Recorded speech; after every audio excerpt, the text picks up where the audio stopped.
Esittelen Topi Otto-ongen käyttöä. Topi Otto-ongessa on käytetty elektronista hälytintä. Hälytin kytketään päälle punaisella on-off-nappulalla. Hälyttimessä on 3 erilaista herkkyystasoa, joista yksi piippaus on kaikista herkin. Ääniä voidaan valita 5 erilaista.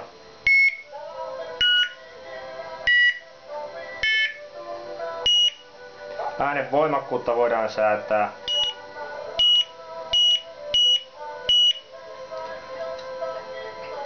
Ongessa on käytetty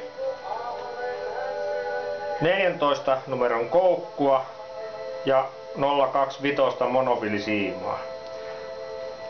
Paino on asetettu siimaan liukumaan. Paino tulee säätää noin 30–50 sentin päähän syötistä. Syöttinä käytetään syöttitahnaa. Koukku upotetaan tahnan sisään niin, ettei koukusta eikä solmuun jäävästä siiman päästä jää yhtään näkyviin. Sen jälkeen siima laitetaan alustan hahlon läpite,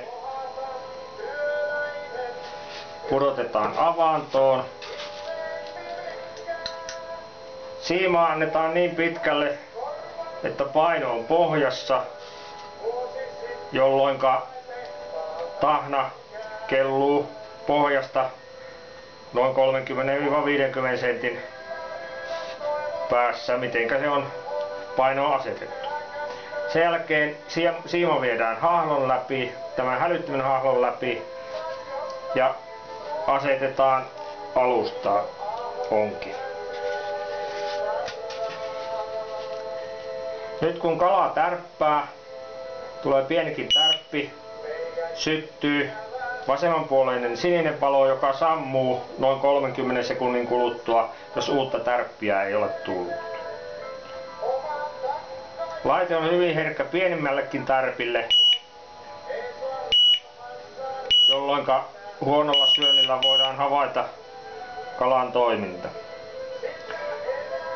Sitten kun kala lähtee viemään, niin ääni on jatkuvaa ja valo palaa melkein jatkuvasti. Sen jälkeen voidaan tehdä vastaisku ja nostaa kala ylös. Kalastuksen päätyttyä laite sammutetaan on-off-nappulasta.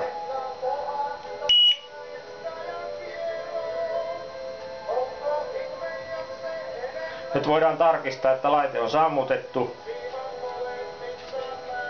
Laite ei reagoi sinisiä nappuloita painamaan.